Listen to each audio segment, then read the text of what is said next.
right? Because Yeah, we know 6 out of 10 points on yeah, average in on the first 2 shots that each player hits. So yeah, that's two shots, and then the next 2 shots that each player hits, the 5 to 8 range, yeah, the other 30% in there. yeah, So 9 out of 10 points are going 8 shots or less. So if you can go 1-2, 1-2 on your side, yeah, and you can start to do it more deliberately, right? yeah, And your run reverse and your caging, and you yeah, start to figure out the pattern, the 2 shot sequencing that's giving your opponent the most issue, the more problems they have to deal with, then that's when you begin to learn to put together the win, yeah, right? And so yeah, that's what we're experiencing every day, and it's, as the kid grows up, like my son is 12, yeah, so as and Pierce and I have been working since he was 2, so but at 6 years old, he understands I'm going to go there and yeah, then I'm going to go there, and it's yeah, that 1-2, right? And we would count, right, 1-2, and so yeah, he's grown up with this. At 12 now, almost 13, yeah, he's starting to understand not just 1-2, but he's going run, run you, yeah, or I'm going to run you and then I reverse you. yeah, And he's starting to get the language of the telling the story of what's happening. And yeah, yeah, now he can look and see whether the player is breaking down more on the reverse, yep, or how hard is it for them to run down, run, right? yeah, And it's very interesting because even my son is figuring out, a lot of players can run back and yeah, forth. I know. Yeah, I know. But when I run you Yeah, and then you come back and I cage you, yeah, put the ball right on top, yeah, those are the ones that are causing the issues. And so when he starts to do that and it yeah, jams him up, yeah, yeah, then yeah, he goes back to the run yep. and he starts to sort of swing back and forth, but Confusing. not too often, right? Like he builds that. It's like the carrot before this carrot on a stick, right? Yeah, yeah, He Karen's. lures them into doing this, Yep. and then he goes there, Bang. and then he goes there again, and then he's starting to understand how to put it together, but without understanding the 1-2 and then resetting, Yep. if you just play like one shot at a time, there's Yeah. not that resetting back to the moment. No, not at all. And we know that you've got to be in the moment. Yeah.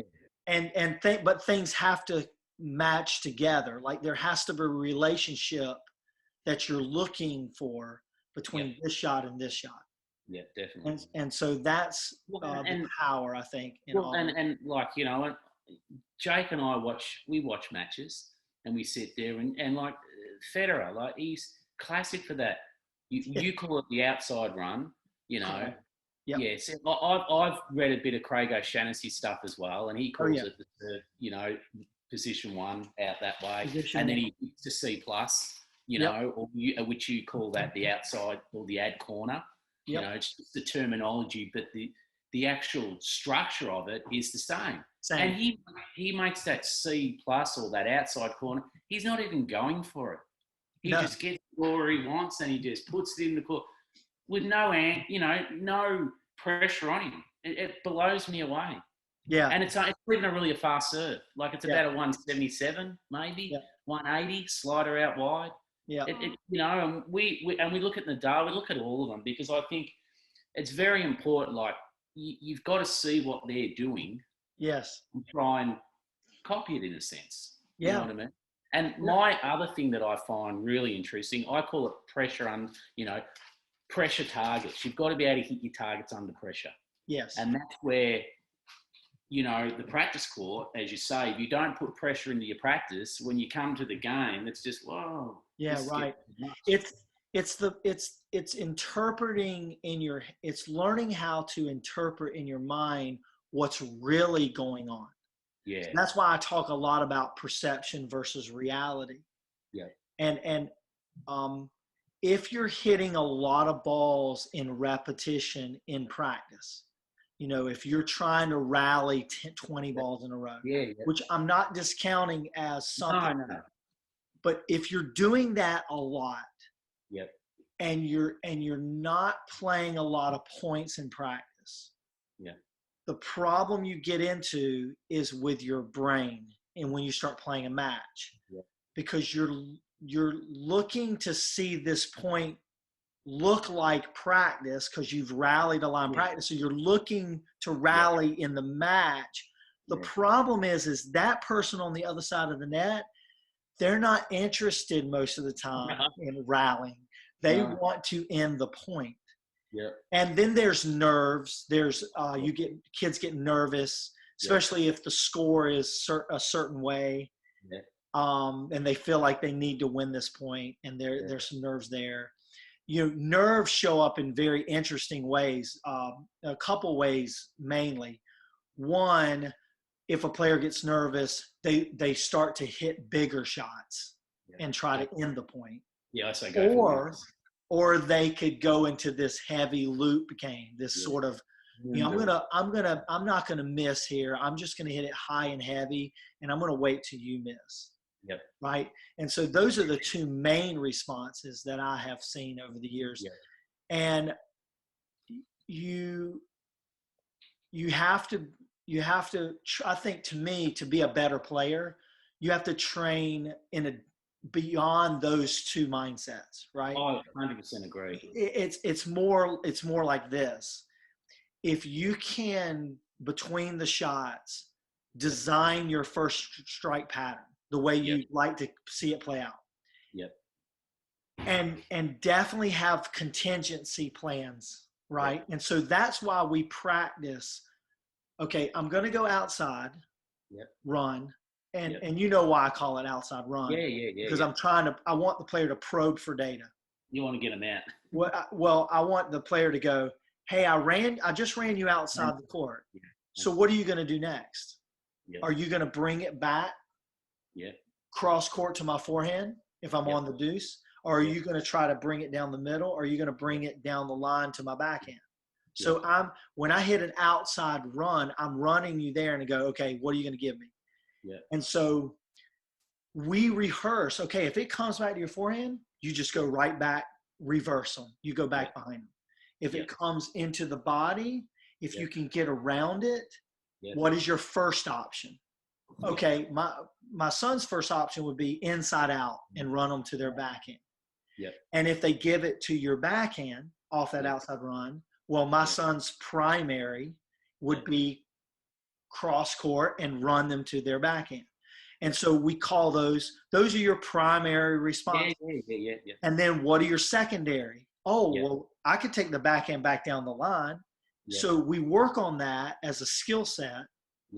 Because sometimes the player takes off. Now, in saying that, let's just say that they've hit a ball and you're going to do your secondary. Would you only play that play if the ball's shorter so they're coming into the court to hit down the line? Okay. That's where I see the money. Right. Absolutely. That is definitely what you want to look for. If you get a shorter ball, can you as a player, do you have the skill set and have you practice be able to take that short ball in another direction? Right. And absolutely, you're thinking exactly the way it unfolds, right? But the rehearsal of those is really crucial. I 100% agree. Because what the rehearsal does is it begins to automate your mindset or the sequence in your brain. So you're not changing your mind. No. Because we find that where the errors come is when you hit a ball, it comes here, and then between the time they hit it and you're hitting it, you're changing your mind. And that's what we don't want to happen. And that's why we rehearse. So when you go into like the first strike builder and you look at, and basically I have identified all the finite patterns. And we've identified what are the primary patterns, which is, we define them as primary is you hit into the biggest part of the court. Yep. Deep. So and like on the return, I'd say cage down the middle. Right. I mean, that's ultimate primary, right? That is just right. Money jam, I reckon. Right. If I bring it and I take it basically cross court, it's primary because I'm hitting to the longest part of the court. Yeah. Okay. Yeah, definitely. And typically I'm hitting to the biggest part of the court if I'm going cross court, right? I'm hitting to the bigger space. If I hit down the line, that's secondary because I'm hitting to a thinner court and a shorter court actually too. It's shorter straight ahead than it is diagonal. Exactly. Yeah. And so we just identify primary, secondary. Yeah. And then when we work with a player like Pierce is very interesting because some of his secondary patterns are actually stronger than his primary. Yeah. At this point in time, like he feels more comfortable. It's like watching Federer.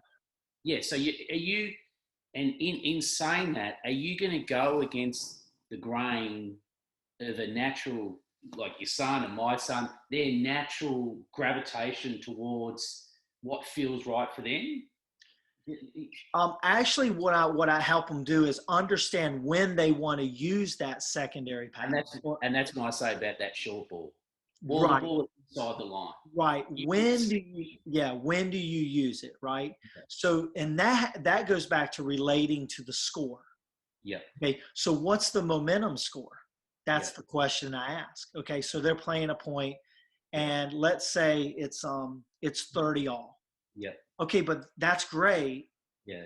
But what's the momentum score? Are you up 1-0 30 all? Yeah. Or are you down 0-2 30 all? Yeah. Right? Or it could be 0-3 because of the other game carried over.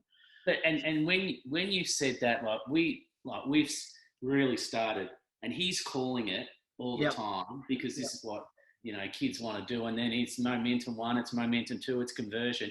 But then when you start thinking about it, like the 60-40, the 40-60, the 80-20, whatever the percentage is, when you actually go for 3 in a row and you go for conversion, you feel a lot of pressure. You do, and that's why I tell kids, look, if you're up 2-0 in the momentum score and you're trying to get that third in a row, then you need to play the pattern. Okay, well let's look at it like this. If you're up 2-0, that means your opponent is down in the score. They're going to play better. Yep. They're automatically because unless they just give up and they lose their brain. But you have to assume that because it's true. The player that's down in the score will play better because we know that the player down in the score will win. When you're down in the score, you win twice as many points as when you're up. Yep. Okay. So if we know that and we assume that, which is a good assumption. Oh, it is. Then you play the conversion point, at least the first 2 shots, with the pattern that they like the least.